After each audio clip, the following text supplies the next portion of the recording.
Okay, hey everybody. Today I'm going to show you the photo stitch stuff on the palette. It's going to be the first thing I talk about.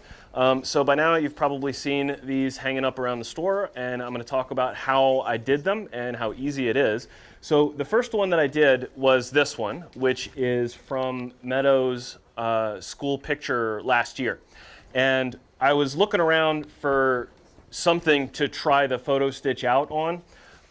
And Mom had this little wallet size version of it hanging up in her office. And I was thinking about taking it into the scanner and scanning it and then doing it that way. But the way that our scanner works is really annoying. So I decided to just try taking a photo of it with my phone. And that's what I did. So instead of having to use a scanner to get a physical picture into the software, you don't have to even do that. You just use your phone and email it to yourself, and it works. It works for that. So if somebody has like a small wallet-sized picture, that's fine.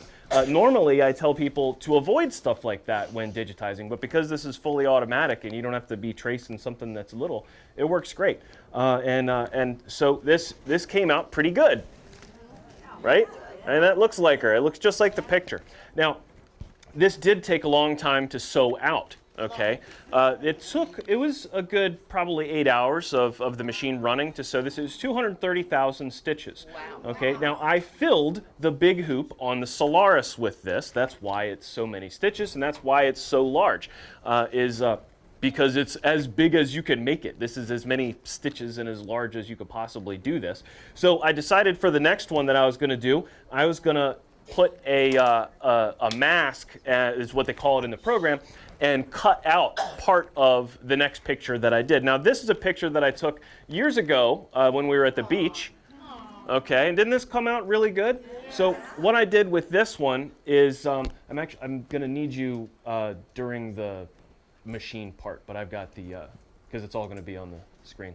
Anyway, so what I did with this one was I left the width the same, essentially, as the first one, but I put a circle and cut out just a circle. And this one took only about 4.5 hours to sew out, and it only had, I think it was just over 100, it was like 130,000 or something like that. It wasn't that bad.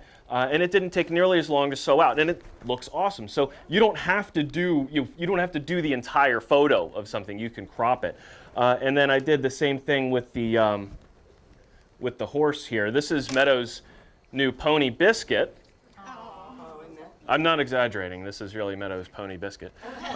She lives at Mom's house, and so I took this, and you'll see it because I'm going to show you the original pictures and go through the process. But this is a very small part of a picture. So if this was the entire picture, this picture would be like this big, right? Because I just cropped just a very small part of it and then blew that up. So because we're not dealing with pixels on a computer screen, we don't have to worry as much about loss of image quality when we crop an image and blow it up, because you're never going to get photo realistic when you get up close to this, with thread. You're never going to get that. But because you're never going to get that, it's okay to crop a small part of a much larger image.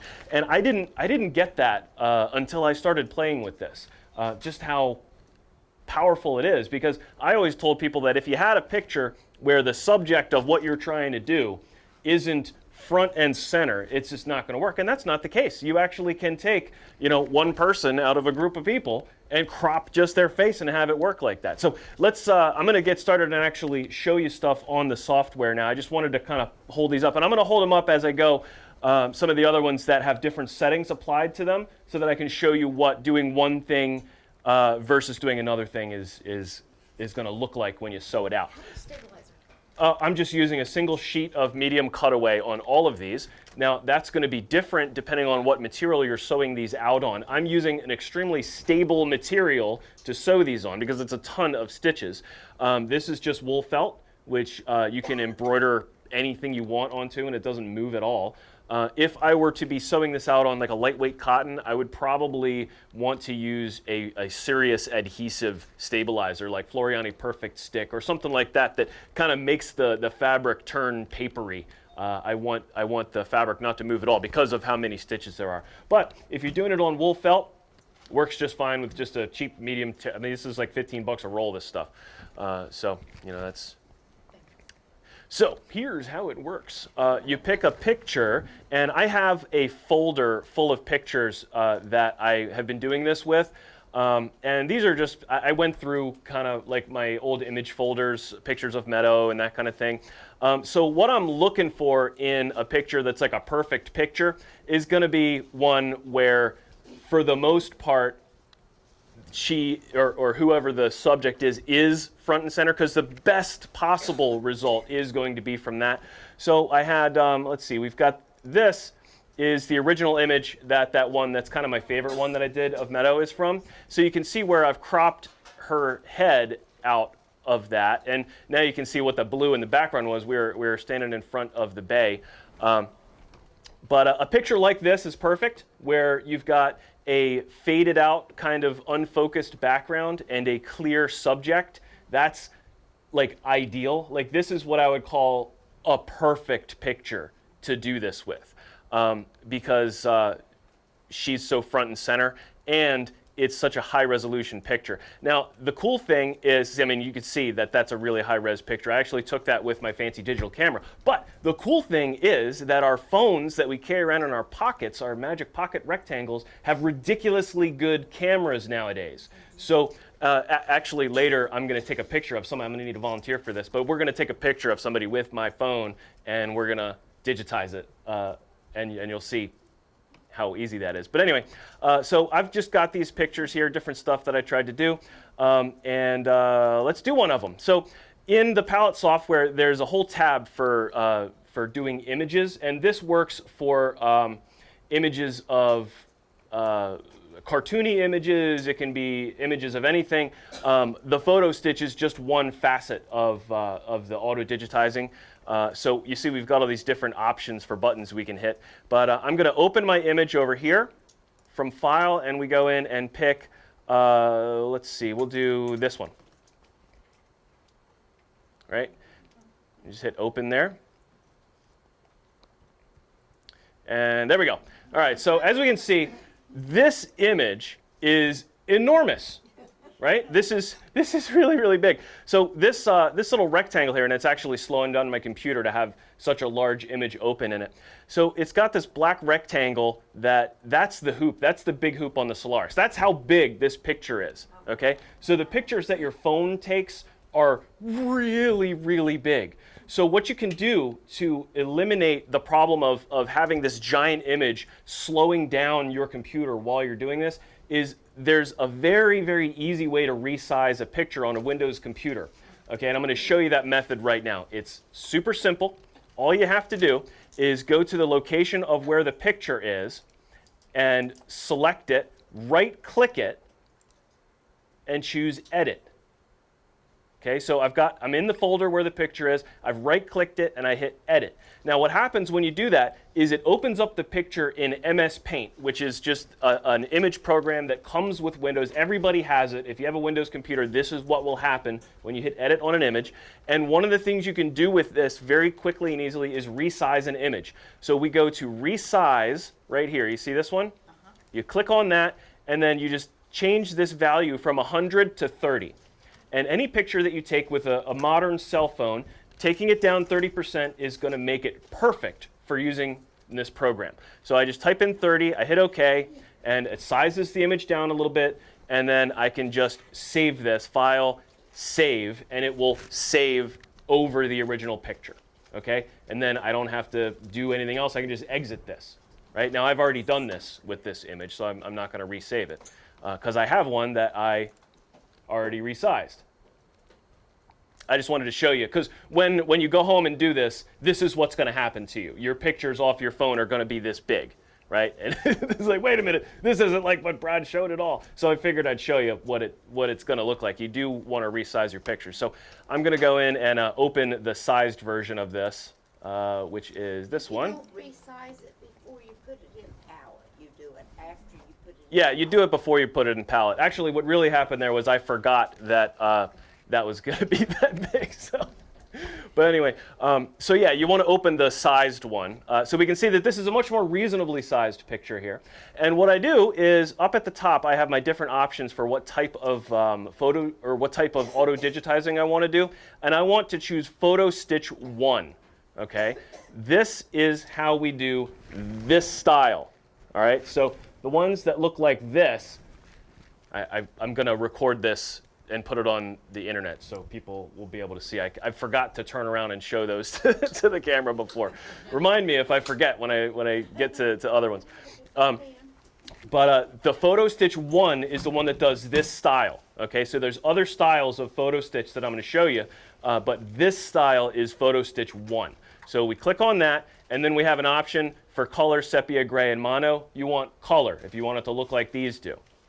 So you just click on color, and then what it does is it comes up and it shows me the whole picture, which I can then, if I want to, I can crop parts of the picture out. So by default, they call it the mask. By default, it's a square, and we've got these little dots. You see these little hints of dots here at the sides?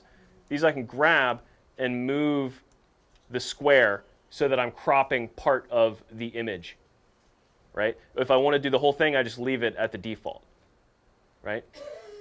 So if I want to do it that way, I can. I also have some basic shapes that are built in, so I could do like this little flower shape or a star shape or a heart shape, and then you can move the size of that as well. So if I wanted to, have like a heart with Meadow's face in it, I could do that. Right? I'm going to do just a regular square one for our first thing. We're just going to have it digitize the entire image. Okay, but those are different options.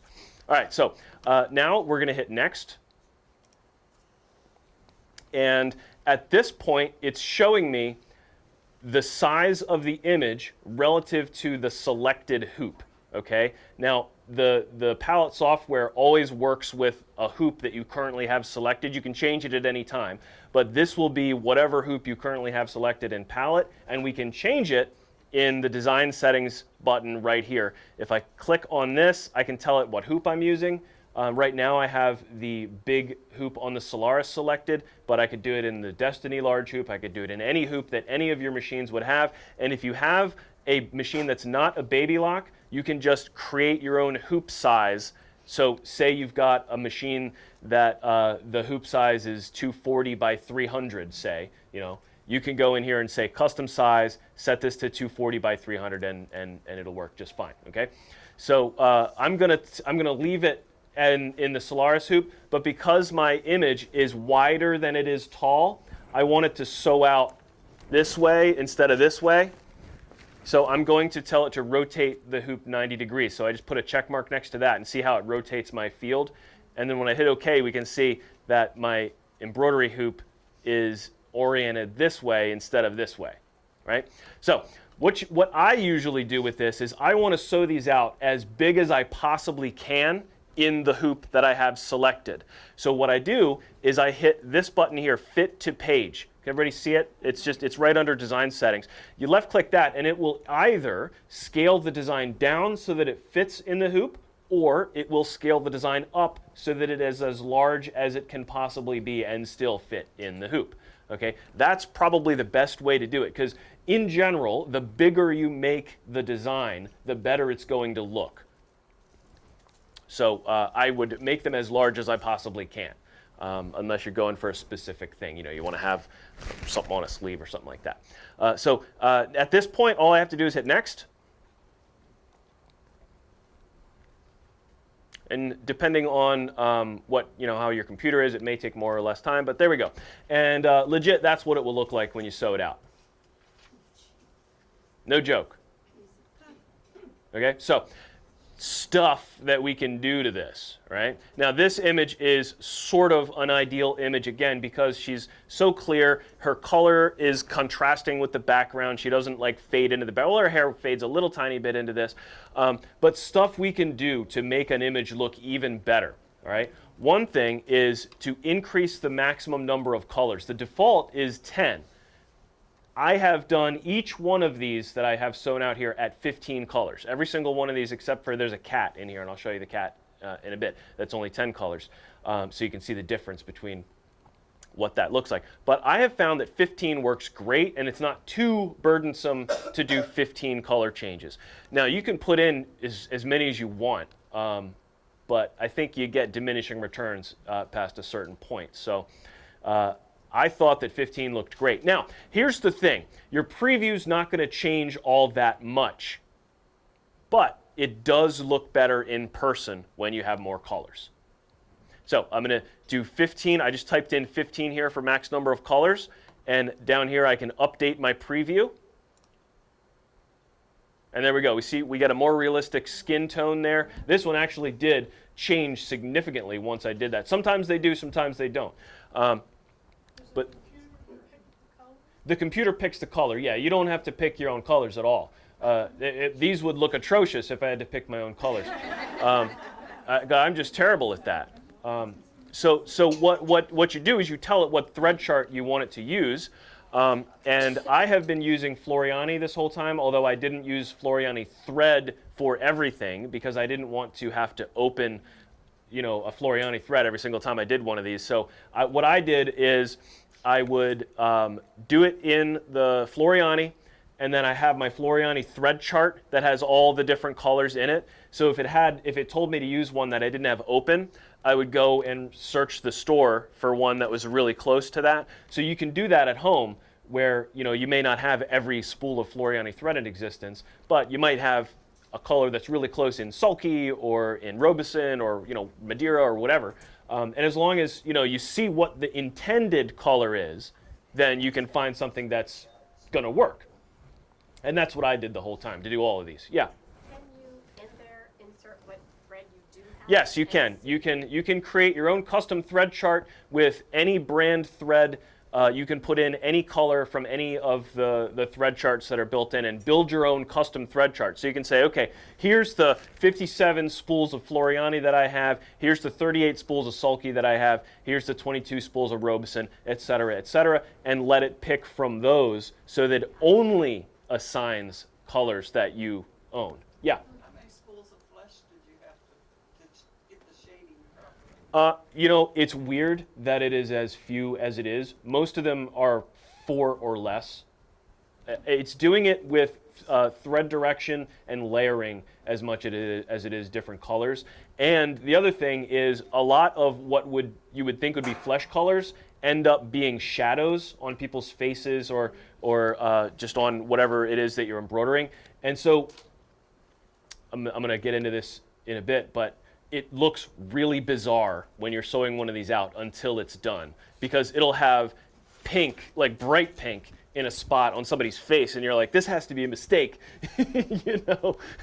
Like I must be reading this wrong, or the software was wrong or something. And then finally, it covers it, and it all makes sense in context. That happened on this horse. I was going to throw this one away. No joke. Yeah, no, it wasn't finished. It was like halfway done, and this horse had so much pink in its face that I was like, there's no way. Oh yeah, right. No way. Yeah. I mean, look how good it looks. Huh? You didn't see it on the camera. Yeah, but the people that are watching on the internet, or when I do it, okay. that's recording. Yeah. Fred, when you start out, do you have to fill in the thread charts for what you have, or? No, you don't have to. I didn't at all. I mean, it's, I just told it to use Floriani. and then all the colors for Yes. Floriani come up. Yes, exactly. Thread charts here. I do. Yeah, they're $25 or $30. I forget. I have them over there though, by the Floriani thread. Super helpful, especially if you do not have a Solaris. By the way, if you have a Destiny or a 10 needle or something to that effect that's not a Solaris, it's not going to read the Floriani colors. Okay, the Solaris is the only Baby Lock machine that reads Floriani colors. So what I did when I sewed some of these out on the Destiny, what I did is I did it in Floriani, and then I printed the thread chart from Palette. You just go File and print the third page, and it gave me the thread chart in Floriani. Then I converted it to something that the Destiny had. I think I did one of them. I did Sulky Rayon. One of them I did just the embroidery thread chart. that the one that has 64 colors. So then it looks weird on your screen, but you just go by what the color chart you printed out is, and then it works just fine. But anyway, so let me hit finish here because I want to show you something. Here is a thing that stopped me from trying this for the longest time. And if you were here for my Solaris demo when I had everybody in when we were introducing the Solaris, you may remember this because it looks terrible in the preview. Okay, look at that. That looks awful, right? It always does on the screen. What you look at is that preview from before. That's what it will actually look like. I didn't believe that that was true even when I said it last time. No, it doesn't look like this. It looks like that preview that we were looking at a second ago. But it actually looks like the preview. It doesn't look like this, right?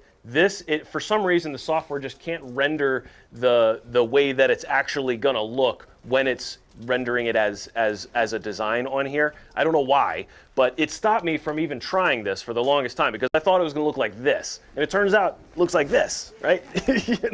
You got to sew it out to find out. But so when you do these and you get to this stage, you may be like, what? This looks nothing like the preview, but it does, and it looks good on the machine too. When we send this to the machine, you actually see on the machine how it's really going to look, and it looks good. It looks like these.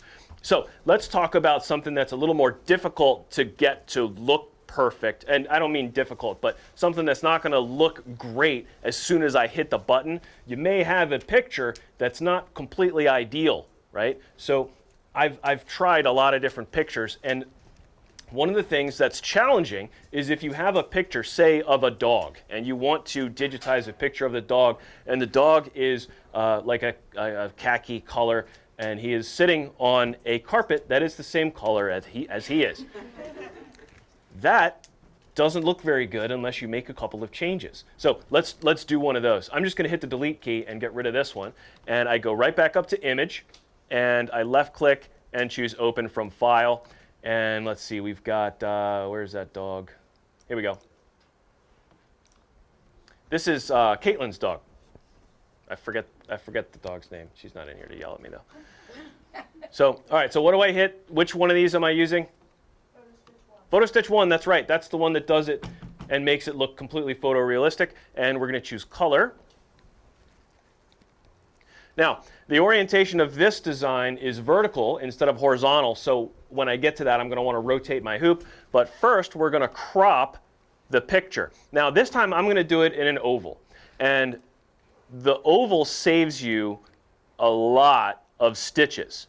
Like I said, when I did that one of Meadow when she was younger, and I put it in an oval, it was like half the time to sew that design out because it didn't have to go all the way to the edges. So as long as you're okay with that look, then it works fine.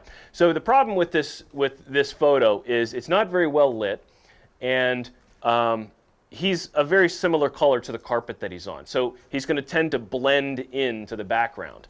And so let's go ahead and hit next here, and I'm going to tell it to orient my hoop going the opposite direction here. We're going to design settings and uncheck that rotate 90 degrees, and we're going to do what? Fit him to the page, right? So we hit fit to the page so that he goes and is as big as possible in my hoop. Now, if I had a different hoop, I would select the Destiny big hoop, but we're doing it in the Solaris here. So we hit next. It's going to come up with my preview, and it's not that this looks terrible in this preview. Come on. It's the computer is recording the screen, which takes up a fair amount of its resources, so it doesn't normally take my computer this long to do this.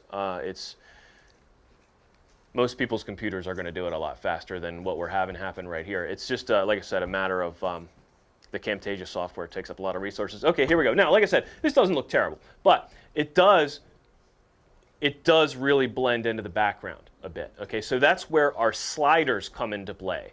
Okay, so we have sliders that adjust both the contrast and the brightness of the design. So if I go down here, this is my contrast slider and this is my brightness slider, and it's kind of like adjusting contrast on your TV a little bit. You just take this, and I'm going to do it one notch at a time. Okay, so I'm going to take this and move over one notch, and I'm going to update the preview. I'm sorry. It's okay. Oh, right.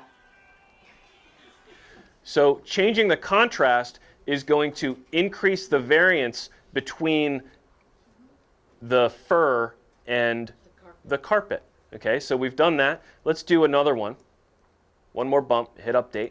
How did you select what you're changing? You just, this slider is up, is always, Between the background carpet and... you don't. It's changing the entire image. Oh, okay. So, but because they are different colors, even though they're similar colors, yeah, it brings it out. So I've adjusted the contrast up 2 bumps now, and let's see if increasing the brightness, because when you change the contrast to the right, it darkens the entire image as well as changing that. So we're going to bump this up by 1 and see how that looks, and hit update.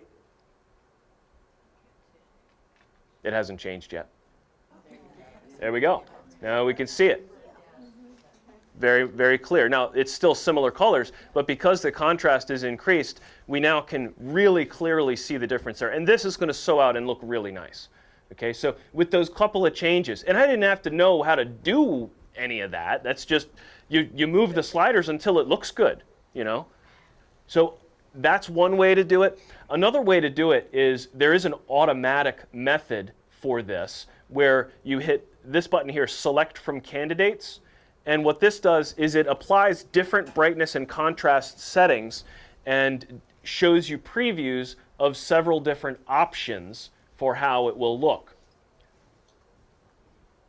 So it's has to redo it each time, so it takes a little while to do this.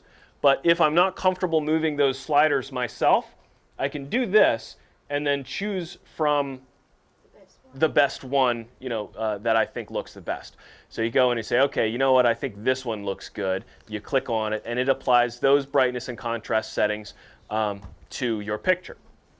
And you don't have to do anything yourself. Now, I think that it looked better before. I did that when I did it manually, but that's okay. So that's one slider that we have to play with. Another slider that we have is the detail over here. So the default is right in the middle, and this one, this is the default level of detail, okay? Right in the middle. I didn't move it any closer to coarse, but I didn't move it any closer to fine at all either, all right? So what do we notice about this? Oh yeah, show the camera. I don't know if they're going to be able to see exactly what I'm talking about here, but do you see how much of the white we can see through the stitches on this? Yes. Okay, it's like almost like there's white thread going through there, but what that is gaps in the embroidery where I can see the color of my material. The further to the right you get, the less of that you get, the closer together the stitches are. The more stitches there are, however, so the more to the right you go with this slider, the better the image does look, especially up close. This looks fine from far away, you can't even tell.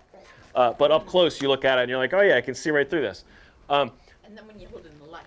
And when you hold it in the light, yep. And if you have a dark colored picture over a little really light colored fabric, then you can see it much more than if it was all light stitching. But anyway, where was I going with this? Oh yeah, so if I move it to the right, it's gonna get less of that, but it's also gonna take a lot longer to sew out. Okay, so just keep that in mind when you take this and nudge this over. It's not gonna change the preview much though. Okay, so I've just gone up one click, and I'm gonna update the preview. It's gonna look about the same.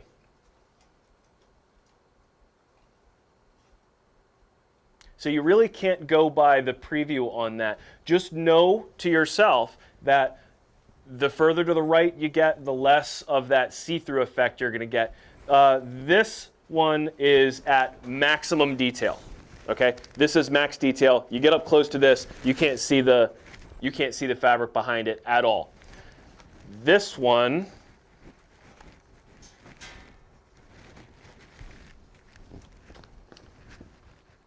I put one click down from default towards coarse. and it's yellow fabric, so you don't see it as much. But if you look in here, I mean, that's, You hook to the light to see better. yeah. I mean, you really can. You can see right through the background on this. Now, this one I did on the Unity. And this was before I understood how the contrast setting worked. So this is one that I didn't adjust the contrast on. So this is kind of not ideal at all, the way that this one came out. Because he's so similarly colored to the background, and it looks fine from far away, but when you get up close to it, you can really see how this one doesn't look nearly as good as the others.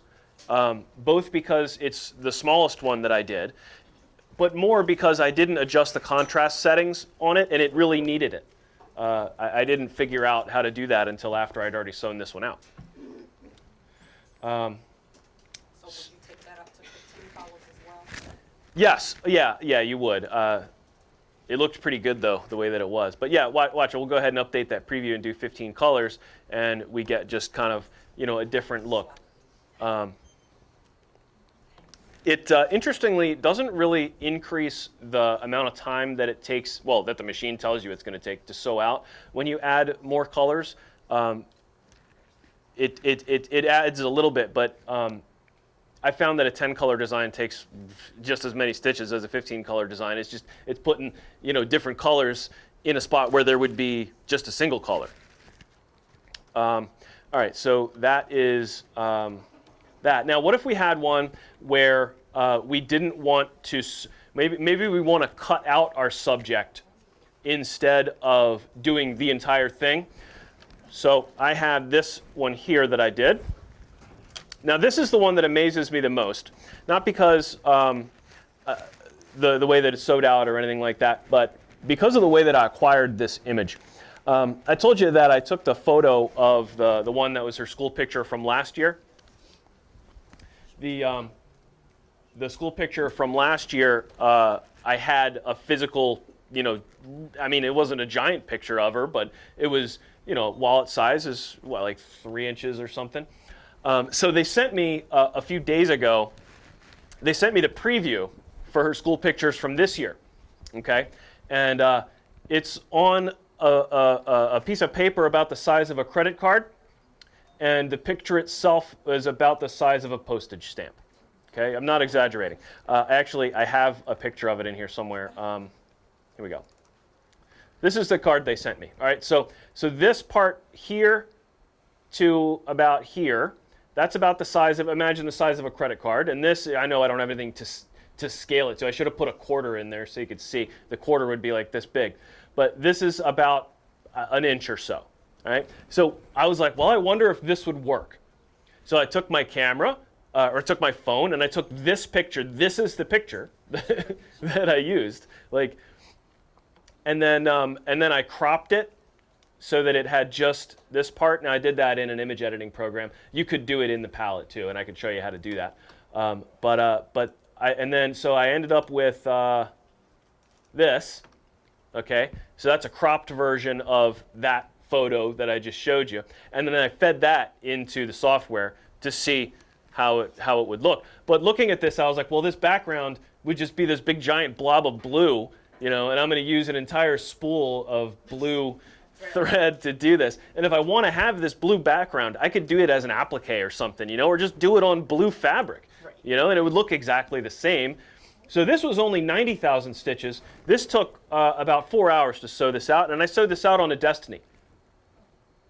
So you can certainly do this on a Destiny. You don't have to have a Solaris to do this. This would also sew out on a 10 needle. You may be able to do it on a Lissimo. It'd be a little narrower. But anyway, the way that you go and get rid of that background is like so. I'm going to go in and open from File that picture. Here we go. All right, so there she is. Now this is, again, this is a little bigger than it needs to be. So this might take a while for it to generate this stitch, but that's all right. Photo stitch, color, photo stitch 1 rather in color. And then, okay, I'm going to, instead of using one of these preset shapes here, I'm going to hit this button down the bottom, clipping mask, all right? What this does is it attempts to create its own custom outline and outline just your subject and do it automatically, okay? And as you can see, it found her face and her ear, but it didn't catch the top of her head and it didn't catch her shirt at all. So the first few times I tried to use this, I was like, well, this is stupid. I'm not going to show it because it doesn't work. But it turns out that it does work very well. There are tools that are in here, and they're very easy to use. All you have to do is go up and use this little plus sign pen right here, and you mark where you want it to look. Wow. Right? I'm just using it like a marker. Say, hey, program, get all this. Right? But here too. Well, yeah, right. We want to get up here too. And then it's like, oh, you want all this red stuff? Okay. I'm serious. That's how this works. All right. So we do that, and then we hit Update Preview. It has to think about it.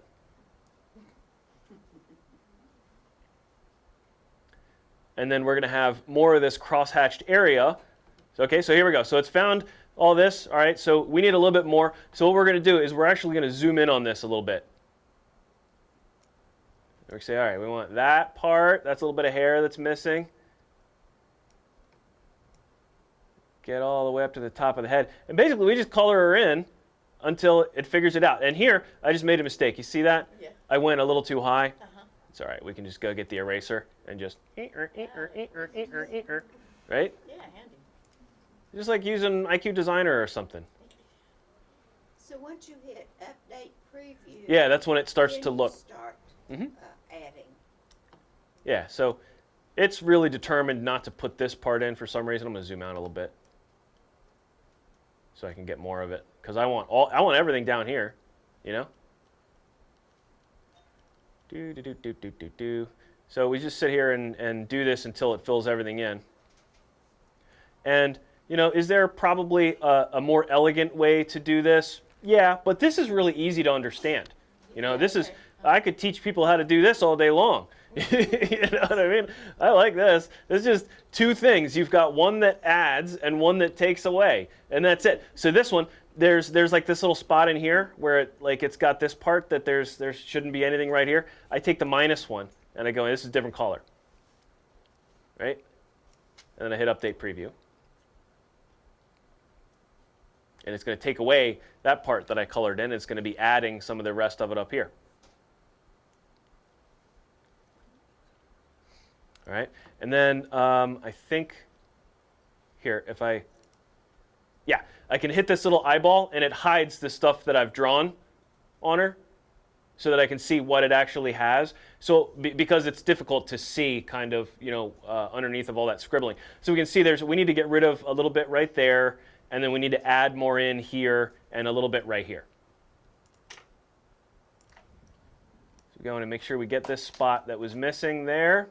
And then there's this part over here was missing.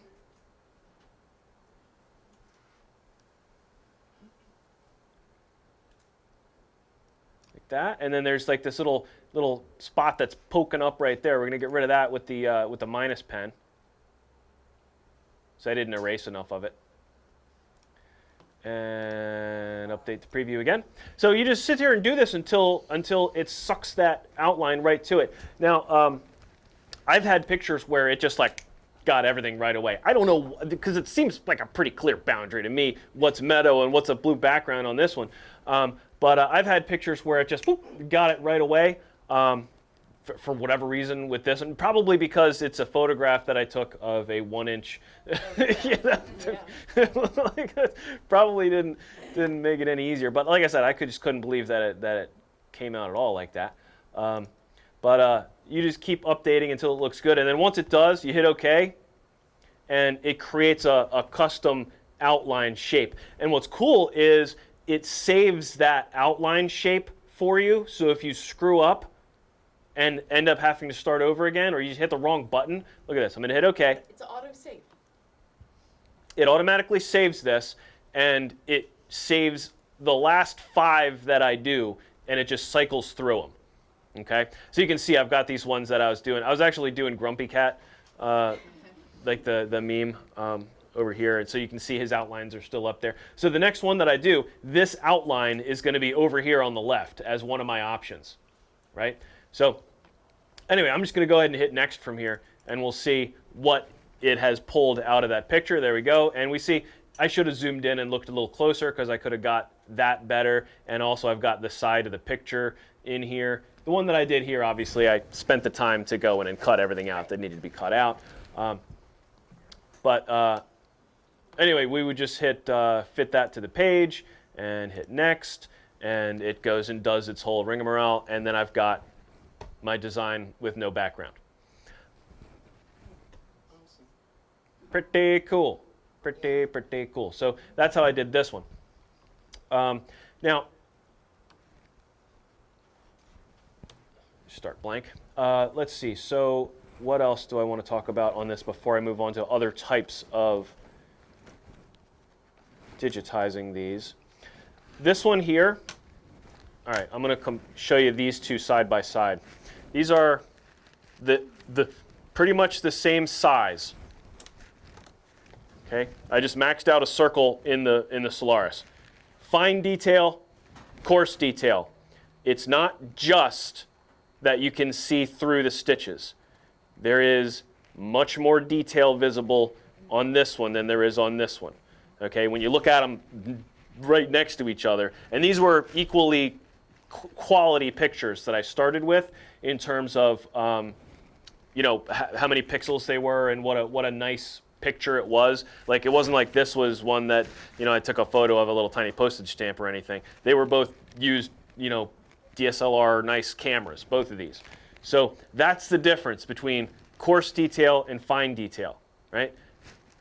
Doesn't look nearly as good. It still looks good. I mean, you know, it's clearly me, and, well, you guys don't know my wife, but is that? No, I'm just kidding. So there's coarse detail, fine detail. You can't tell the difference on that. I don't know. I'm looking at the screen. It looks the same, but you can tell in person. Anyway, so yeah, I wanted to show that. All right, so what about if we want to do something that doesn't take quite as much effort to sew out? For instance, I may not want to sit there for 7 hours changing 15 thread colors, but I may want to have a photograph digitized. Well, look at this one. Wait a minute, which one's the front? I used a black bobbin thread, so it looks the same on the front and back. So this one, this is black and white, as you can see. Now this uses a completely different... Yeah, I do too. And this looks really cool. This uses a completely different method for digitizing the design, though. Okay, what this is it's just wavy lines. That's all. All this is a wavy line, different wavelengths, right? So here we've got kind of like no waves because it's empty space. And then as soon as there's something, then boom, you get a wavy line. It's a satin stitch, really. And then when you get ones where the different levels of gradation are different levels of waviness. So that's, and then when you look at it from far away, it looks awesome. And you look close at it, and you're like, oh, it's wavy lines. Kind of like impressionistic. On the internet. Yeah, exactly. These are actually very like impressionistic paintings. Thank you, because that's one of the things I wanted to talk about. Not just photos, paintings. This does paintings really good. And I wore this shirt that I'm wearing specifically to show you something, because I have the image. This is this wolf head that I did on my shirt. If I had the camera turned on to show up there, you'd be able to see it. This is I hand digitized this in Floriani, just manually. Like, I drew the whole thing.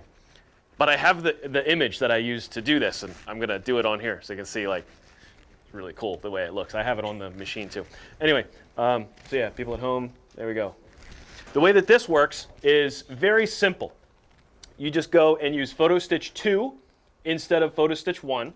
So I'm going to go in and open a design, and let's see. There's the picture that I used. I just found this on the internet. Google search for black and white picture, right? So there we go. There's our picture. And then we do photo stitch 2 instead of photo stitch 1.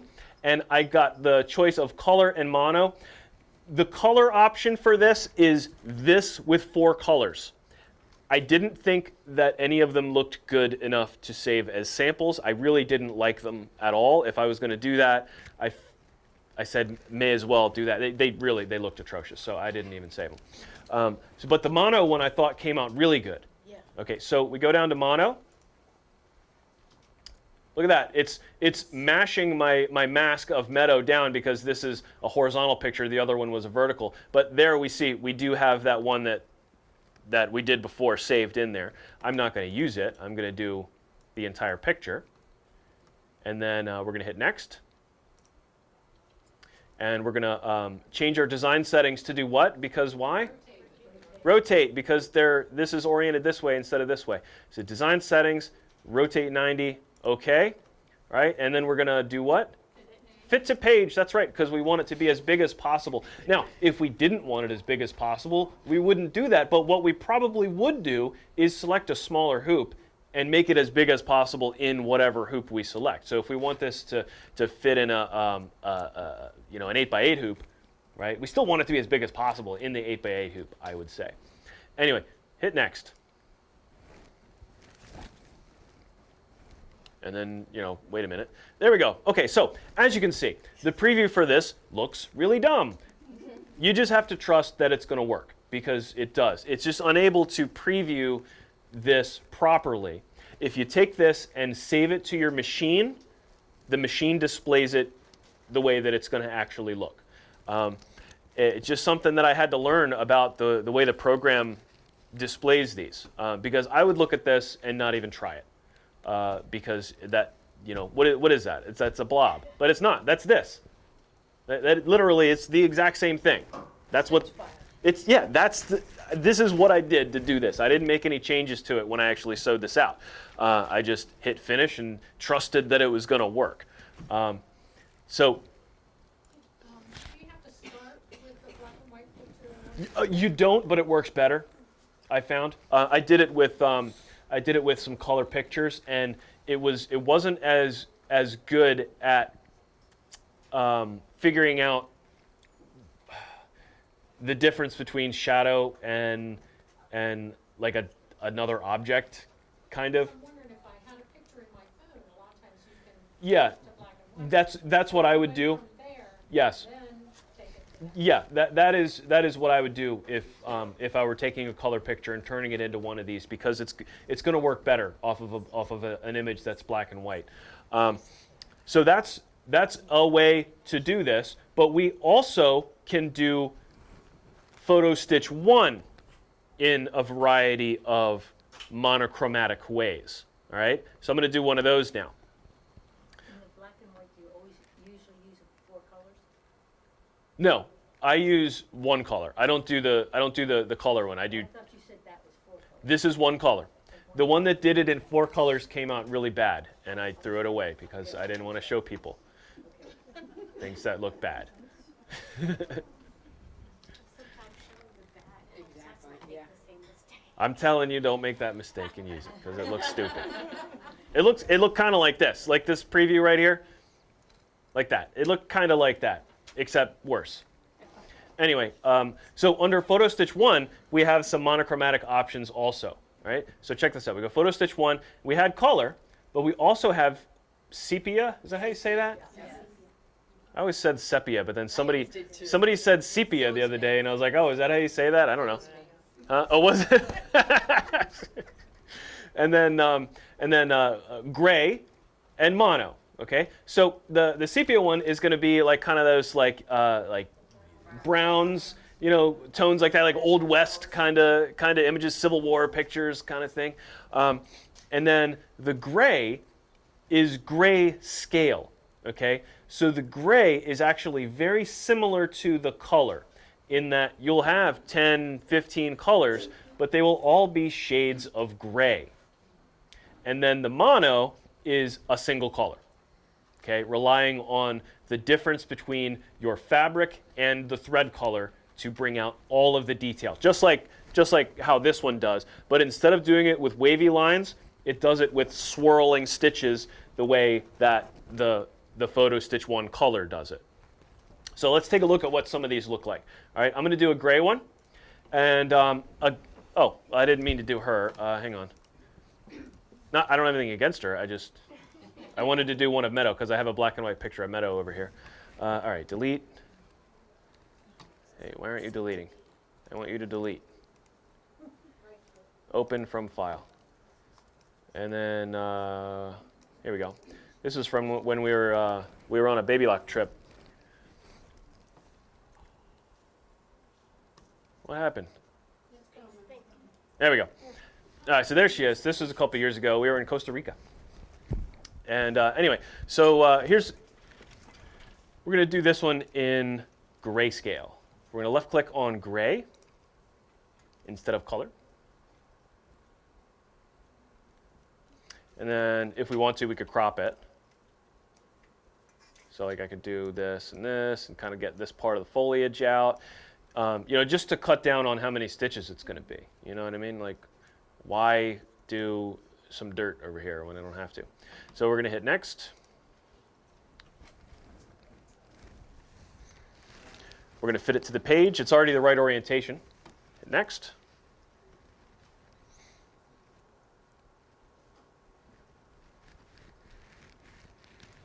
If you notice down at the bottom, this has this image survey in progress here.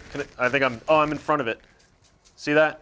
This is a progress bar. Goes from here to here. That's telling you how long it's going to take. Kinda, you know.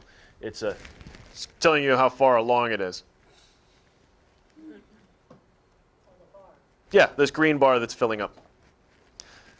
That's how you know it's not crashed. Now, I will tell you that it is going to crash if you do anything while it is doing that, okay? If you're like, you know what, I'm going to go browse the internet while it does this, it's going to crash. You decide you're going to check your email, it's going to crash. You click somewhere, it's going to crash. It takes like all of the computer's wherewithal to do those. And yeah, just letting you know. It can't do anything other than that when it's doing that. So anyway, here's our mono. Now this is 10 colors, and they're all gray and blue, basically. You know, like a blue-gray all the way down to black. Okay, but that looks pretty cool. So this is a much more detailed picture than this is, but it's also going to take just as long to sew out as one of my full color ones. You're not saving any time. This took way less time. This took, I think it was like an hour or so to do this. Okay? It's just a zigzag. It's just a single color, and it's just a zigzag. Like there's nothing to it. It's just a bunch of lines of zigzag. You know? Yeah. Oh sure. Oh, we could pass all these around actually. If anybody want to see any of these up close? Yeah. Here. We just. Yeah, I meant to be doing that, and I forgot. So you just grab them right off of here and pass them. Yeah, exactly. It does. It looks totally different up close. Yeah. It looked like you had an option to make those lines even more dense. Yes. In the Photo Stitch 2, you have all kinds of sliders you can mess with to change the density of it. I found the default to work pretty good, and I didn't like the way that any of the ones that I changed the options on looked on the screen, so I didn't even sew them out. And I was just like, well, I'll just tell them to do it with the defaults because I think that looks best. But you know, your mileage may vary. You can certainly move the sliders around and see how things look. Okay, so here we go. So we've got Meadow in the 15 colors. Now again, we can adjust our brightness and contrast. That all works exactly the same way. Anytime you're doing Photo Stitch 1, they always have those sliders where you can change the brightness and contrast level and that kind of thing. And do the select from candidates and increase the number of colors and all that. But on a black and white, I don't think you really need to increase the number of colors beyond 10. So another thing I want to show you, though, I meant to do it earlier and I keep forgetting, is that I can take, if I have a Solaris, now if you have a Destiny, I'm sorry, or a Lissimo, I'm sorry, it doesn't do this. But if you have a Solaris and you have palette 11, you don't have to use a USB drive. It will just send it right to the machine. And what I like about it is you don't have to know where your USB drive is or what its name is or what a PES file is or anything like that, because you just hit send to network machine and it sends it to the machine. It ends up in the wireless pocket on the Solaris, which I'll show you once I switch the camera around, because you're not going to be able to see it on the screen. But that is now in my memory pocket on my machine, and I do it all the time. I do it while people are demoing the machine. You know, like I'm working on one of these and I want to send it to the machine. I'll send it. They're doing whatever they're doing. It's fine. The machine can be running as long as it's on. It will work. Yeah, it's pretty nifty. So what else was I going to show you? Oh, that last one, the one that I hadn't held up yet and showed you is a friend of mine named Sariel. That one is one that I sewed out on the Destiny also. So yeah, Linda's got him back there. That's what was set up there. Yeah, that one. It's kind of a funny story. I was doing some of my friends' pictures on here because I had some nice pictures of them and I thought that they would look good. And so I did that one and I thought it looked good. I didn't sew it out, but I put it on the machine and I took a picture of that and sent it to him. And I said, "This is an embroidery design. What do you think of that?" And so he was all excited that I was going to sew this out. I had no plans to sew this out. But he was so excited by the fact that he was going to be an embroidery design. I was like, what the heck, I'll sew it out. So that's that one. And that's one that I did on the Destiny. So just showing you, I mean, you can do it on other machines. And that I just, I picked the Floriani thread chart. So here's how that looks. 15. Yeah, 15 colors. So say you don't have a Solaris and your sewing machine does not have the Floriani thread chart in it. If it does, you don't have to worry about this. But what you would do is do like I just did, make it a Floriani, and go in. And then what you do is you go up here to this little flower up in the top left corner. See, top left. Oh, you can't see it because my screen's cut off. Am I attached to anything? All right, I'm not attached to anything. Good. All right, here we go. We're going to move the projector so you can see.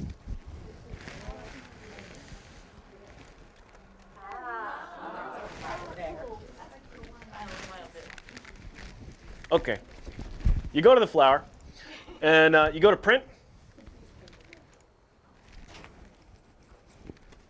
All right, I'm going to do print preview, but basically the trick is print the third page and the third page only, because the third page Gives you the color selections. Yep. So we're going to go next page. Oh, come on, why aren't you showing me the third page? Yeah, right? Okay, it's not showing me the third page for whatever reason. I guess because it's just giving me the preview of what the design's going to look like. But when you do this, it does print 3 pages, and the third page is the colors in the thread chart that you selected. So then, what I do is right up here, there's this option for select color palette. You just hit that and change it to a different brand.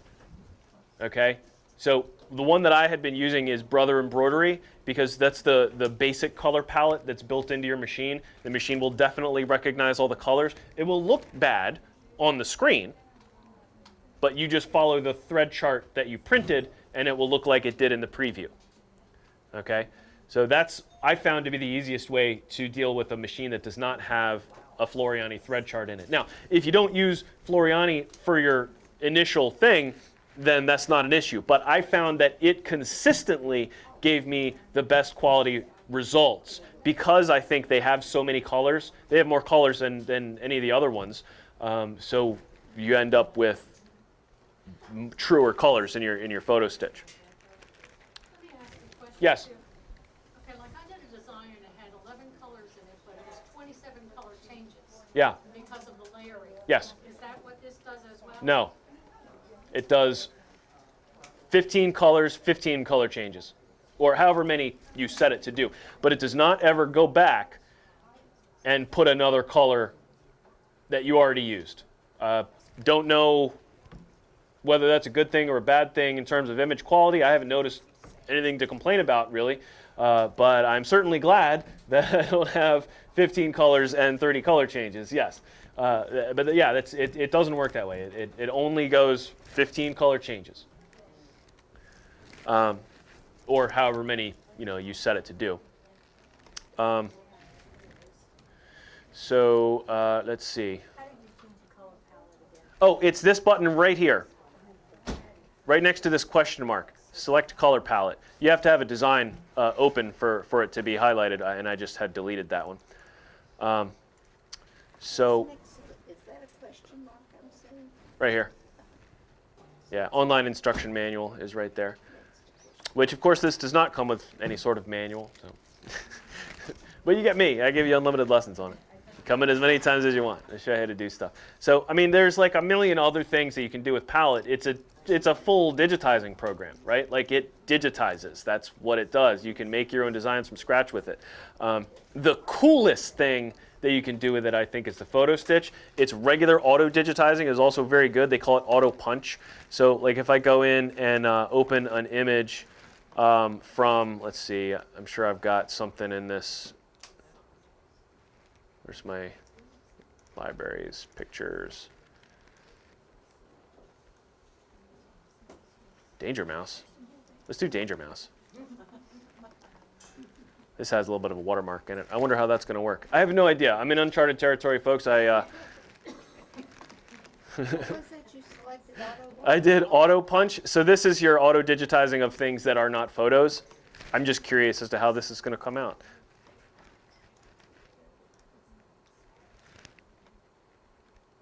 All right. I need to have. I'd probably get rid of this text in here in an image editing program. Like I'd use the MS Paint to get rid of these letters if I was going to do this for real, because that's not gonna come out. But let's see how it does. Oh wow, looks good. HT lettering. Put it in realistic preview here. There we go. Yeah, it actually did. It actually digitized. You can actually read. What? That's weird. Are you kidding me? That's good. Hang on. No. I need to see that closer. Yeah, maybe a little closer. What? Didn't miss anything? Maybe a little, yes? Yeah. I mean, I wouldn't want it. I still wouldn't want it, but I can't believe you can read it. Did it? All right, so like I said, Palette, it does have the best auto-digitizing of anything. Anybody that asks me that, I will always tell you that. Palette's auto-digitizing is the best, and it really, really is. I mean, that's crazy that you can actually see that. Better than Floriani? Yeah, the auto-digitizing, certainly. Now, if you wanted to digitize an embroidery design manually from scratch, I would prefer to use Floriani for that. But that's a pretty big dedication of time and effort to learn how to do that. I've been doing it for over 10 years now, and I wouldn't consider myself an expert compared to someone that does it for a living. In terms of somebody that digitizes for a living, like there's tons of stuff that I don't know how to do on that. Sometimes I look at a design that's digitized and I'm like, how did they do that? Yeah. On this one, why did you use the black grid instead of just using all the same color as the background? What do you mean? On the face, where the black grid. Oh, because you don't have a choice with the. So she's asking why on this monochrome design here that I did in Photo Stitch 2. Here, let me see it. So this whole thing, whether there's something there or not, there's lines, right? So up here, there's just empty space, and yet there's lines. Why? Oh, I've got it backwards. Like I said, black bobbin thread. I couldn't tell. That's just the way that it works. The whole thing is line by line, and whether there's something there or not, there's at the very least a run stitch. So we've got a run stitch. I'm looking at it backwards. There we go. Run stitch, even when it's negative space. It's just kind of the way that it does it. So I didn't do that. That's just how it does it.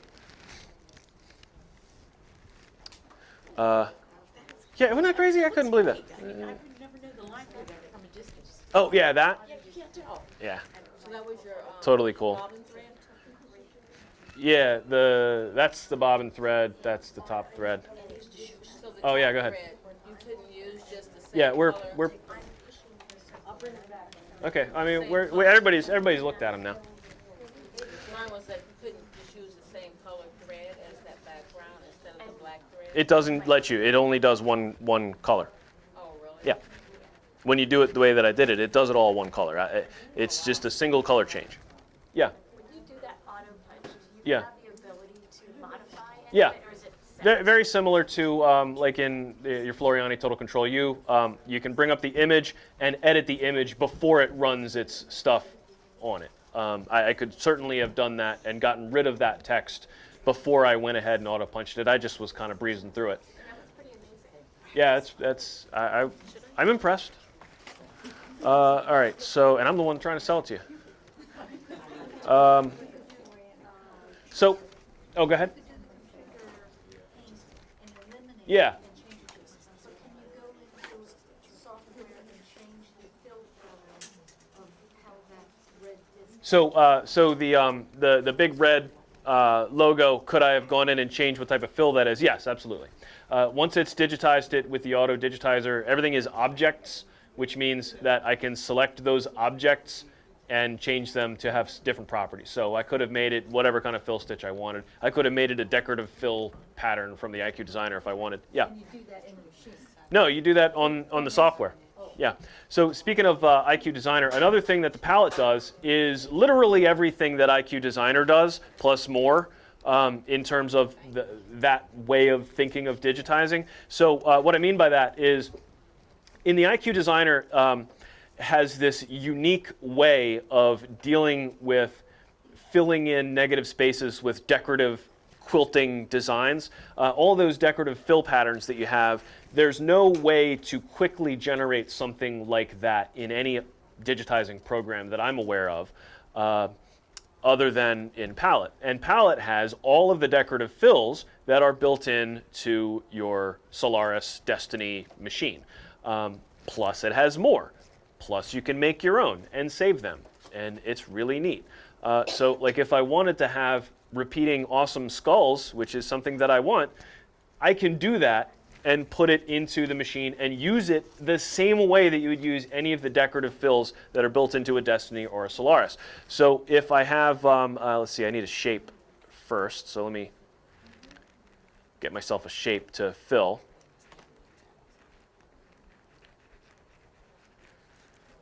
Come on, computer. It's having a hard time because it's having to record this whole thing. And we're going to get rid of all of our stitching. Come on, buddy. Not sewn. There we go. So we've got just a shape. This is the same as using the stamp button. If you've got a Destiny or a Solaris, this what I just did is essentially the same as using the stamp button and bringing in a rectangle and filling the hoop with a big rectangle so that I can fill stuff into it. I've got, go home, go to, gimme. Oh, you know what? I think it actually does want at least a run stitch for this to work. Yeah. Okay, so I can fill my hoop with a decorative fill like I've got on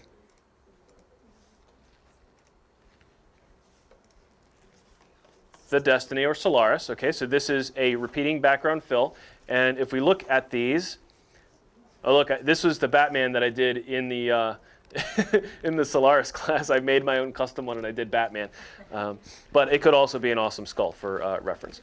But you may recognize some of these. These are the ones that are built into the Solaris or the Destiny.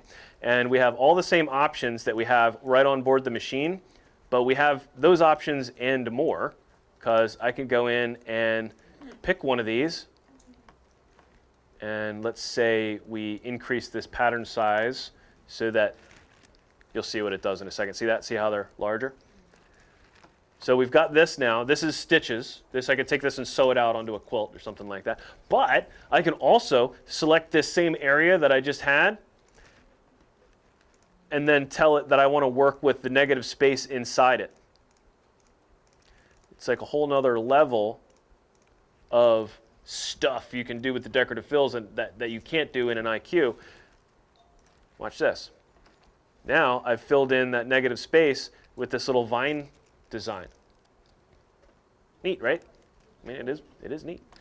So all the kind of projects that you can think up to do with the IQ Designer built into the machine, or maybe you don't have a machine that has IQ Designer because you've got like a 10 needle or something like that.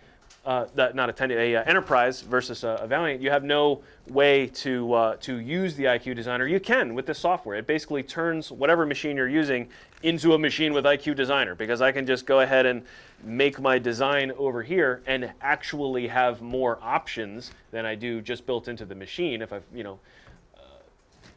and do any kind of project you've ever seen done in IQ Designer. Pretty cool. Where did you select to go there? Up here, background fill. Oh, okay. Yeah, you just have to have any kind of. Probably what she used on the towel. Yeah, that's exactly what she was using on the towel samples that were over here. Yeah, that's exactly how she was doing that. And it'll work with any outline. So like if I had a letter, say, that I wanted to put inside of this, I could just bring in a letter and then it'll put the background fill around it or in it or wherever I want to put it. Yeah, wherever I click. I can do it with the TrueType font. I can do it with the lettering that's built in. I can do it with any of the auto shapes. Very cool. And so you get unlimited lessons. I'll show you how to do all this when you come in for classes. Yeah. How would you do something like the back, adding additional ones? Oh, let me see if I can remember how to do it, because I haven't done it in a couple of months now. So let's see. I believe that we go to. What was the question? I'm sorry. The question was, how do you make your own decorative fill pattern, essentially? Right? That's the gist. Go to Options, and then you go to Programmable Stitch Creator. And that actually opens up a separate program. And then there's something else you got to do. What is it? I forget. You do something else, and then you draw in here. Basically, what I did for the Batman was I brought up an image. How did I do it? Now, there's a way you can bring. Oh crap! I just closed it. Sorry. There's a way you can bring up a backdrop, and then you trace it with stitches, and then you save it. That's how I did it. Yeah. And then you save it, and it shows up in your library after that. Once you save it in that programmable stitch creator, you save it as a .plf file, which is just one of the options. Then it shows up in that background fill category. It'll just always be there. You don't have to ever go searching for it. It puts it in the right place automatically. PLF, yeah. It's a PLF file. That's the only way to make a PLF file is with that programmable stitch creator thing. You can't go make it in Illustrator or something. All right, so we got palette questions, anybody? No, this is pretty cool. Oh, you know what? I was going to take a picture of somebody. Shoni, you still want me to take a picture of you and turn it into stitches? All right. Let's see the whole process, because I've been doing all this with pictures that are already on my computer, right? So it may be a good thing to show you how to get the pictures off of your computer or off of your phone and onto the computer, because we're not taking pictures with the computers. All right, so here we go. Uh-oh. All right, so make a good face. That's a good one. All right. Let me make sure that I didn't move the camera and it is not blurry. It is not blurry. Excellent. Okay, so pictures on my phone, right? So, see, internet? I remember the internet every now and again. So what I'm going to do is, now this is different for every phone, so I'm not going to show you exactly how my phone works, because they kind of work differently. But there's two big ways that you could go to do this. Probably the easiest way is to just email it to yourself, right? So everybody's phone has a way to send a picture from your image gallery to your email. So I just go in and I go to my gallery. What is that a picture of? All right, and then I go, I'm kidding. And then there's somewhere on there, there's going to be a share button, right? And on mine, if I touch the picture, one of the options is just share. Like it says share, and then there's a little symbol. So I'm going to touch that, and it gives me a bunch of options. I'm going to pick email. Email. There we go. And then I'm going to just send it to my own email address, right? From ellicotcitysovac@gmail.com to ellicotcitysovac@gmail.com.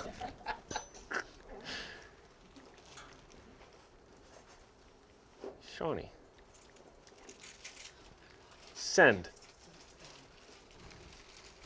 That's it. Like, it's in my email now. I can just go to my email. I just got a notification that I got an email. Oh, I wonder why. I don't know. Let's see if I got any email.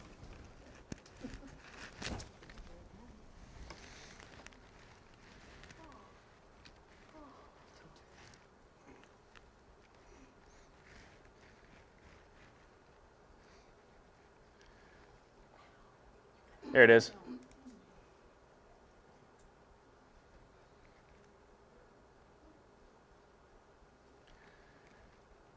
Oh, that's right. I'm on the tablet's internet. I forgot about that. That's why this is going so slow. All right, so here's the picture. We're going to save this. Let's see. This will download this. And I'm going to save it. My internet is super, super slow, so this is taking a while. There's my progress. I actually, because we've got this concrete fire break between here and there, I couldn't get the I couldn't get this to talk to my Wi-Fi in there. So I'm using a tablet's local Wi-Fi to make this work. All right, is it done? It is done, hooray. And where did it save it? Downloads, okay. So, Still gotta resize it, right? yeah, it would make it easier if I did. So let's see, that's in downloads.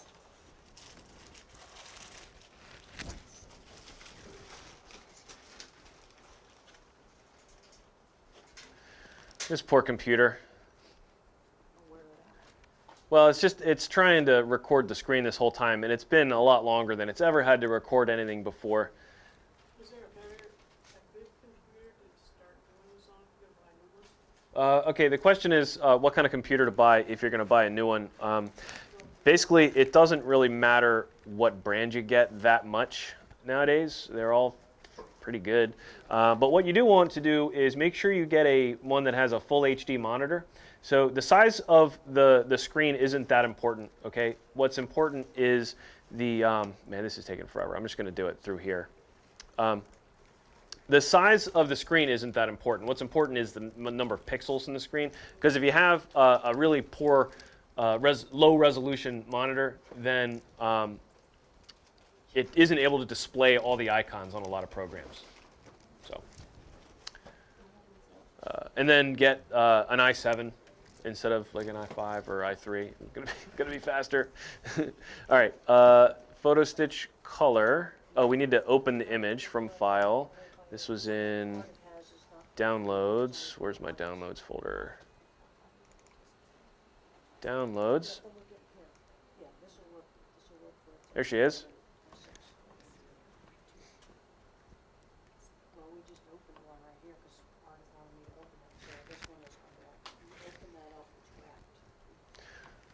See what I mean about how when you take a picture, like they're enormous nowadays?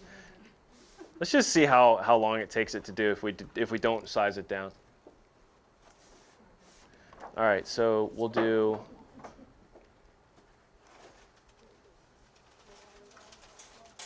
Where's my circle?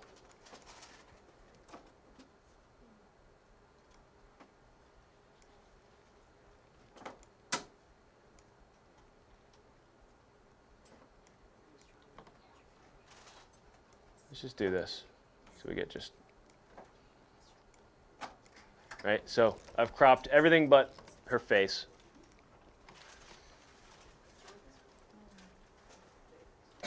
All right, and we're going to take this and fit it to the page. And it's already the right orientation because the image was rotated to begin with. So ideally I would have rotated that before, but all right, we're going to hit next. Is that almond color that you ordered on? This, honestly, I don't know what they call this. It's just what I had open and laying around. It's kind of like almond colored, I guess. Hey, there we go. Look at that. What, on the thumb drive? Yeah, sure. Sure. I'd have to make it a little smaller. But so there we go. I mean, that's definitely not a trick picture that I, I just took that picture with my phone a second ago. And it came out pretty good, I think. And we could do more colors. Right? And then, so Shoni wants it to be able to sew it out. What's the biggest machine you got? 10 needle You got a Valiant, right? value. That's 8 by 14. So what we would do, because I haven't really shown how to go from one machine to another, under design settings here, we have actually a choice between a home machine and a multi-needle machine. Okay, so we've got this one and this one. So if I go over here to the multi-needle section, I can go and pick the hoops that are available for that machine. So we've got a 360 by 200 is our maximum embroidery field on the Enterprise and the Valiant. We say OK. Now we fit it to page. It's going to be a little bit smaller. Hit next.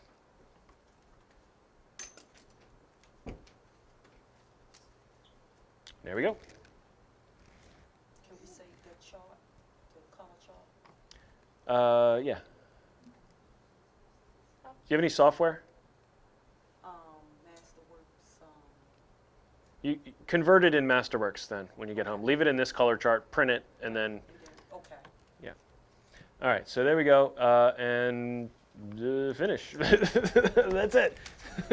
So that you make it whatever hoop size is for your machine, right? And remember, always going to look terrible on this preview. Okay, don't worry about that. Ignore what this looks like. Think only about what that previous image looked like. Every single one of these looked terrible on this preview. Okay? Yeah? Can you save it in DST? No, because that doesn't save color information. But you can. Okay. I can put it on. Yeah, on your Masterworks you save can. it. Okay. Yeah. That's the question I had. What made you pick that felt, that color? It is what was open. That's it? Yeah. And we don't sell much of it. I'm being honest. So she asked why I use this yellow felt to sew these out. The answer is it's what I had. This is what I had laying around. Like I did some of them on white because I found some white and I was like, oh look. It didn't make a difference? No. No. Yeah. You recommend large as possible. What's the smallest you would think about doing one of these? To get reasonable detail. I've seen them done and look good in a 5x7 field, but it has to be the right picture. And by the right picture, I mean like a small dog you could do in a 5x7, I think. I say that because we have a picture of a small dog that's sewn out at my mom's house that looks pretty good. That was done in a 5x7. I've seen them that small not look so good. But I think I understand what you're saying. yeah. All right. Why did this not save for me? Go ahead. Save as business.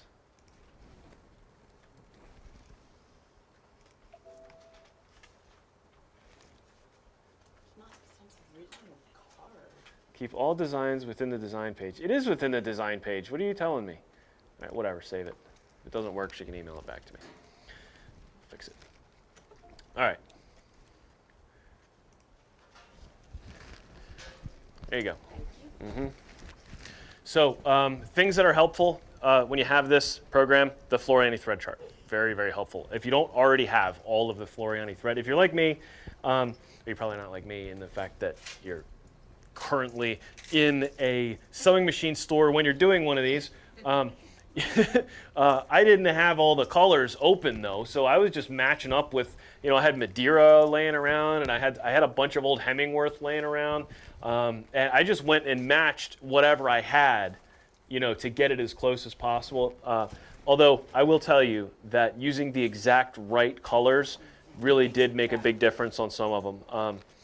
There were some that there just wasn't even, you know, because the sulky is less expensive, I was opening some of those. But there was some of them that there just wasn't anything that was that color. And on, I don't remember specifics, but I know that there's one where I was like, oh, I really should have opened to Floriani for that one. You know, so if it's not, oh, I think it was Sariel's face, actually. This guy, his face is much darker than it's supposed to be because I just didn't have like the right color, and then I used something and it just didn't work out as good. Did you keep them all polyester or anything?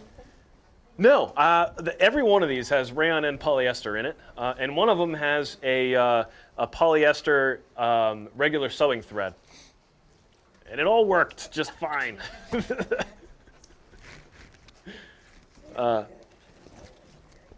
So yeah. So that's palette. Then we got the Solaris also. Does anybody want to stay and play with the Solaris here? All right, good. Yeah, go ahead. Do you usually, if you want a good picture, do you usually go all the way to the details, the most details? They all came out the best, the ones that I did that to. So if it's worth the extra time to have it look a little bit better, then yeah. Yeah. I will tell you, it takes a lot longer. The horse took so long. It was like 3 days, you know, because we get interrupted. So the 7 or 8 hours, you know, of it doing it doesn't happen all in one row, you know, so it took a while. Oh, another thing. When you're sewing these out, they look atrocious until the last color, always. Did I say that already? Yeah, it's true. Just do what it says to do and don't worry how bad it looks. When it comes and does the last color, it will look good. I swear I was going to throw that horse out. It's just this, like, why is it so pink? Why? I was really upset. The software, palette regular price is $19.99, $2,000. And it's 25% off, so $14.99 for the show. Yeah. Yes, it'll save in whatever format you want. It is, you know, designed for baby lock machines, but it will save in anything. It works with any machine. If you don't have a baby lock, when you're selecting your hoop, you can put in a custom size for what hoop you're using. So you've got a 240 by 280, so whatever. I mean, I don't know other brands. So you got whatever size, you type in that, and it'll make it so that it fits in that field instead of one of the baby lock hoops. Yeah. All right.